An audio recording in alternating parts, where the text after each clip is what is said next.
એમણે એક આંતરરાજ્ય ઘરફોડ ચોરીની ગેંગ પકડેલી છે, જેમાં ગેંગના મુખ્ય 4 આરોપી છે. એક આરોપી જેલમાં છે, 3 આરોપીએ એ લોકો ચોરી કરવાના ઈરાદે જ રાજકોટમાં આવ્યા હતા.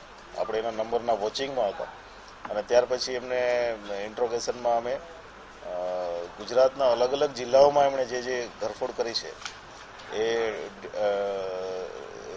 એના મુદ્દામાલ પણ રિકવર કર્યો છે અને એમણે કન્ફેશન પણ કર્યું છે.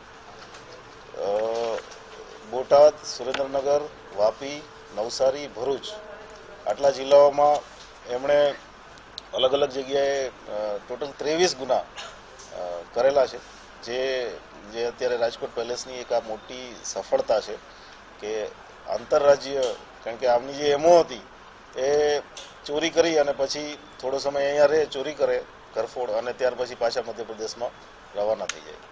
આજે 4 આરોપી છે, એમાંથી 3 આરોપી અત્યારે આપણે પકડ્યા છે અને 3માંથી 2 આરોપી એવા છે જે ઓલરેડી એમનું ઘરફોડમાં કન્વિક્શન થયેલું છે જે તે સમયે ગોધરામાં અને અમદાવાદમાં બંનેમાં, અને એમની સજા પૂરી કરીને પાછા આ જ ધંધે, ચોરીના ધંધે લાગી ગયા છે. અને રાજકોટમાં પણ ચોરી કરવાના ઈરાદે જ આવ્યા હતા. એ ચોટીલા કોઈ હોટલમાં રહેતા હતા અને ત્યારબાદ રાજકોટમાં આપણે સતર્કતાને કારણે એમને ઝડપી લીધા છે અને એક ઘરફોડની રાજકોટમાં જે પ્રિવેન્શનની કામગીરી ખૂબ સારી કરી છે. આ બહુ જ રીઢા અને જૂના ઘરફોડિયા છે.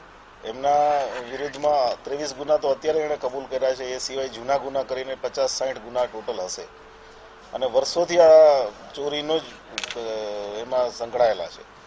એટલે એમનું જે એમઓ છે એમાં બહુ ફાવટ આવી ગઈ હતી. જ્યાં પણ વાહન ચોરીમાં પણ સામેલ છે. અત્યારે આપણે 5 વાહન ચોરી પણ એમાં ડિટેક્ટ કરી છે અને એમની એમઓ સિમ્પલ હતી, પ્લેસ આઈડેન્ટિફાઈ કરી અને 20 જ મિનિટમાં ઘરફોડ કરી અને પછી રવાના થઈ જતા હતા.